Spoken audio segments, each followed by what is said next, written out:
Pour ce numéro de Chronique Amère, j'ai le plaisir de recevoir un homme qui a pour vocation de donner du réconfort spirituel à toute personne qui recherche Dieu.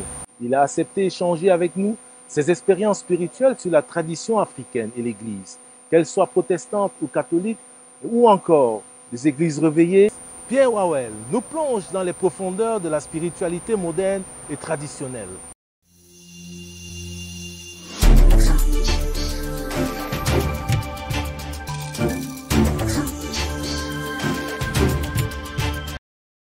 Vous avez une préoccupation première, apporter de la lumière spirituelle aux hommes. Merci de me recevoir à cette émission de Chronique Amère. Apporter la lumière spirituelle aux hommes, effectivement, c'est ma préoccupation. Maintenant, comment je m'y prends, effectivement, je vais via le canal chrétien, au travers de la profondeur des Saintes Écritures et la présentation de Jésus-Christ. Donc, c'est au travers de ces canaux que je pense que la lumière peut être apportée aux hommes et chacun peut l'expérimenter à tous les niveaux. Sans indiscrétion, quels sont les problèmes que vous avez rencontrés le plus souvent? Les problèmes qu'on rencontre sont des problèmes multiples. Premièrement, on a un problème de stigmatisation. Cette tête assez revincharde que la personne lambda peut faire lorsqu'on aborde des questions de spiritualité. Et puis c'est tout à fait normal parce qu'on ne peut parler de spiritualité que lorsqu'on atteint une certaine maturité. Donc le problème qu'on a régulièrement, c'est l'immaturité de certaines personnes qui ne sont pas encore à la pointe de cette question-là, qui ne sont pas encore investies à cette réflexion-là. Et du coup, ça fait qu'on peut passer pour des personnes soit illuminées, on peut passer pour des personnes soit prophétiques. Comment expliquez-vous qu'en Europe, les églises qui par le passé étaient pleines, aujourd'hui il y a moins de monde? Les églises aujourd'hui sont vides parce que la nécessité d'avoir un développement spirituel a pris place. Contrairement à ce qu'on pense, entre la religion et la spiritualité, il y a quelques similitudes, mais tout de même le fossé est assez large. Donc le besoin d'une spiritualité est un besoin humain, c'est un besoin naturel. Parce que l'homme, profondément dans son être, est toujours à la recherche de son Dieu. Maintenant, la religion, par contre, ce sont des voies qui sont tracées, ce sont des canaux qui sont figés. Et à un moment, quel que soit le peuple qu'on est, on va s'en lasser. Donc aujourd'hui, en Europe, nous vivons dans ce phénomène où nous avons de très belles et de très grandes églises, mais qui malheureusement sont vides. Mais ce n'est pas pour autant l'homme a rejeté Dieu, non. L'homme cherche Dieu, mais l'église qui est la religion n'a certainement pas pu être à même de répondre à cette exigence, à ce besoin que les humains et que les hommes en général ont. Comment percevez-vous les besoins de spiritualité des personnes que vous rencontrez? Je l'ai dit tout à l'heure, il y a un vide. Il y a un vide en forme de Dieu. Il y a un vide en forme de Dieu que seul Dieu sait remplir. Et tout le monde que je rencontre et avec qui je discute d'ailleurs de part et d'autre, je ressens et je retrouve ce besoin-là. C'est pour ça en fait que j'en ai fait une vocation principale et une vocation primaire en même temps. Donc je perçois ce besoin comme une nécessité. Je conçois ce besoin comme quelque chose d'indispensable. Et je pense que pour cela, il faut prendre la question avec beaucoup de sérieux parce qu'il y va de l'équilibre même de chaque homme. Donc, pour moi, ce besoin de spiritualité, ce besoin de connaître son origine, ce besoin de connaître et de comprendre l'ensemble de tout ce qui nous entoure, qui est ce besoin de connaître Dieu, est une importance capitale. Et c'est pour ça que je m'y attelle et j'y mets toute mon énergie. Lorsque vous êtes en mission spirituelle, avez-vous constaté que pour certains, il y a cette recherche de spiritualité africaine? Dites-vous bien qu'on conçoit la spiritualité africaine comme animiste, parce qu'elle fait intervenir des forces de la nature, parce que c'est une spiritualité qui est concrète, qui est un legs qu'on a de génération en génération, un legs qu'on peut dire qu'on a de ses ancêtres. En revanche, d'autres civilisations, dans leur expression spirituelle, c'est sur la base d'histoire, c'est sur la base de fables, c'est sur la base d'un ensemble d'éléments qu'on peut dire irréalistes et qui, d'une certaine manière, se dégagent d'une profondeur que la personne lambda ne peut comprendre. Donc pour moi, la spiritualité africaine est même le support de base qui exprime clairement ce qu'on peut comprendre de ce que les autres ont sous forme de fable. Et puis la spiritualité africaine fait intervenir la nature dans son ensemble infini et même dans sa définition en elle-même, qui la nature d'ailleurs est une représentation du divin maître qui est Dieu. Donc en réalité, la spiritualité africaine aussi exprime et définit ce besoin-là qu'il répond bien entendu à ce développement spirituel que nous achons tous. Vous de ceux-là qui pensent que l'Afrique ne doit pas renoncer à ses traditions. L'Africain ne devrait pas renoncer à ses traditions. L'Africain ne devait pas renoncer à sa culture. Mais l'Africain devrait pouvoir porter ses traditions et sa culture pour son développement spirituel personnel. Donc pour moi, je ne suis pas de ceux qui pensent qu'il faut renoncer sa propre tradition ou alors renoncer sa propre culture pour un développement spirituel. Je crois que tout cela contribue bien évidemment à développer et pouvoir avoir une vie spirituelle super équilibrée. Au Cameroun, il y a l'Ongondo, chez les Sawa, qui est une tradition magico-spirituelle à l'ouest de l'Ouakam. Obéissez-vous à vos traditions ? Personnellement, les traditions ont été la porte d'entrée pour moi à la spiritualité. Et moi, je suis, je peux dire, plus natif encore du Mbam.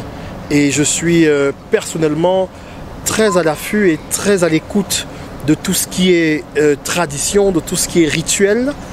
Et encore mieux, je comprends la portée de ces traditions dans le développement spirituel des populations locales.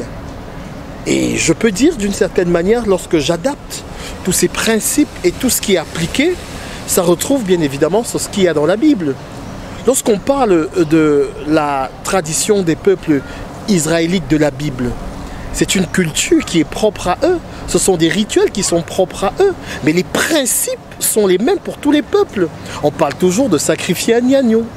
Comme chez nous, il s'agit de sacrifier un mouton, une chèvre. On parle de sacrifice de volaille pour l'expiation des péchés dans le livre de Lévitique, dans la Bible. Comme pour nous aussi, on parle parfois de se faire passer, comme dans toutes les traditions africaines, un poulet. Donc en réalité, le fond est le même, mais les formes sont tout à fait différentes. Donc, ce que je veux dire et ce que je veux faire remarquer au travers de votre question, c'est faire comprendre tout simplement que nous utilisons les mêmes supports, nous avons tous la même base, mais ce sont les mots ou alors les formes qui diffèrent. Donc, une culture comme celle du Ngondo, par exemple, qui est fondée sur la révélation des ancêtres. C'est une question de révélation. La révélation des ancêtres qui nous permet d'entrevoir l'avenir, soit d'un peuple, soit d'un pays, en fonction des questions qu'ils vont poser. On parle là de révélation. De la même manière, dans la spiritualité chrétienne, il y a un niveau de développement où on ne peut avancer que sur une base d'une révélation. Donc, comme je le disais, les principes sont les mêmes. Et d'ailleurs, il y a une très belle histoire dans la Bible au travers du passage de Pierre chez Corneille. Corneille, lui, qui n'est pas israélite, qui est un peuple, entre guillemets, considéré comme païen, mais qui a eu et a reçu le Saint-Esprit de la même manière que ceux qui sont de souche. Donc, je suis pour toutes les traditions, je suis pour qu'elles soient appliquées chacun selon sa culture, mais qu'elles aient un support et un fond d'amour. Et qu'elles permettent bien sûr à l'épanouissement et au développement de chaque humain. En Europe, vous avez des obédiences telles que la franc-maçonnerie, la Rose-Croix. Quelles sont les valeurs spirituelles de ces obédiences face aux religions dites conventionnelles? Pour moi, que ce sont des cercles très fermés. Et ce sont des cercles très fermés parce que il s'y développe un type de spiritualité qui est fondé sur certaines connaissances. Et c'est un niveau de connaissance qui certainement n'est pas accessible à tout le monde. Et ces sociétés recluses, voilà, en ceci de particulier, c'est que on ne saurait vraiment pas ce qui se passe à l'intérieur. Mais pour ma part, personnellement, pour les petites informations que j'ai pu avoir et dans ma culture personnelle, je pense que jusque-là, c'est encore la forme qui change. Je pense que le message est le même. Maintenant, la forme du message, s'il est basé sur un support de vérité, je ne vois pas pourquoi il va être caché. Et même le Christ peut le dire, hein, ce que vous entendrez tout bas, clamer haut et fort sur tous les toits. Maintenant, le fait que ce soit caché peut peut-être porter le fait que ça porte un certain intérêt. ça peut être un intérêt personnel, ça peut être un intérêt commun, ça peut être un développement pour un but de pouvoir. À chacun ses intérêts, à chacun ce qu'il recherche. Mais toujours est-il que je suis certain, et ça je le pense fermement, que si c'est sur un support d'amour et un respect des valeurs humaines, alors ces obédiences vont retrouver bien sûr tout ce qui cadre au développement personnel au travers de la spiritualité. Rencontre-t-on des francs-maçons dans les églises? C'est qu'effectivement, ce sont des informations qui sont disponibles aujourd'hui dans nos médias, où nous avons beaucoup d'églises, que ce soit des églises orthodoxes, que ce soit des églises connues, que ce soit des églises que nous avons même depuis, je veux dire, l'avènement de cette civilisation dans laquelle nous vivons, qui sont très impliquées et qui se rattachent beaucoup avec ces différentes sociétés secrètes. Donc oui, je crois qu'il y a eu cette assimilation-là. Il y en a peut-être certains leaders d'église ou hommes de Dieu qui veulent pour leur propre culture personnelle aussi voir un peu ce qu'il en est. Question de, comme on dit chez nous, question de mourir moins bête alors. Mais par contre, est-ce que cela intègre le message de fond? Est-ce que les attitudes influencent le message de fond? Non, je ne pense pas. Mais on peut bien sûr les retrouver et c'est chacun selon ses choix, selon la liberté que tout le monde peut avoir. Certains croyants recherchent désespérément la puissance de l'Éternel Dieu. Est-ce que cette attitude ne conduit pas certains vers des surprises ou des voies sans issue? Effectivement, lorsque nous cherchons Dieu au travers de la puissance, Dieu qui est esprit et amour, donc le définir à une manifestation de puissance peut nous conduire à de mauvaises surprises. Et ça provient de l'ignorance qu'on a de soi-même. Je crois que certains croyants qui évidemment sont à la recherche de Dieu au travers de la puissance manifestent ce que nous appelons dans un jargon un peu plus technique une crise identitaire. En revanche, si nous avons un développement spirituel assez développé et assez équilibré, nous comprenons qu'en fait cette puissance recherchée à l'extérieur ou au travers de différents procédés qui peuvent avoir des répercussions très graves sur notre équilibre et même sur notre vie se trouve tout simplement en nous. Parce que nous sommes une représentation de Dieu. Nous sommes des dieux sur terre. C'est pour ça que le principe, et d'ailleurs la vocation à laquelle nous nous mettons, est celle de pouvoir développer le potentiel interne de l'homme et le mettre à disposition pour lui-même et même pour sa société. Et ça, c'est divin. Vous, que faut-il faire pour garder sa foi en Dieu tout en préservant ses valeurs et ses rites traditionnels? Les traditions africaines et la culture africaine est une partie de la spiritualité. Puisque Dieu est amour et esprit, on retrouve bien sûr, chacun selon sa culture, chacun selon son identité, des procédés spirituels qui, bien sûr, englobent les traditions et pour ceux qui sont des Africains, qui englobent les traditions africaines. On ne saurait pas délier ce qui est tradition de spiritualité, c'est se régner soi-même. Donc, bien évidemment, je ne vois pas en quoi, et même je le dis avec fermeté, il n'y a pas de différence entre spiritualité africaine et spiritualité en gros. Ça veut dire que si on a trouvé Dieu, si on a marché avec Dieu et qu'on vient de quelque part, alors on a l'expérience de ces traditions et de ces cultures qui nous ont conduits à sa rencontre. Donc, qu'est-ce qu'il faut faire tout en gardant? C'est comme séparer les deux. Pour moi, il n'y a pas de séparation qui existe dans sa recherche et dans sa quête de Dieu. La quête qu'on peut avoir de Dieu inclut bien entendu nos traditions et nos cultures. Maintenant, au fur et à mesure qu'on se développe dans sa spiritualité, on peut aller au-delà de sa tradition et sa culture parce qu'on développe quelque chose de personnel et de fort en soi, mais qui en même temps ne nous amène pas à renier nos traditions et nos cultures parce qu'en fait ce serait faire un reniement de soi et du coup on entre dans une crise d'identité. Donc, qu'est-ce qu'il faut faire pour chercher Dieu? C'est avoir dans son cœur cette quête de Dieu, avoir dans son cœur ce désir de le rencontrer, avoir dans son cœur ce désir ardu de le trouver.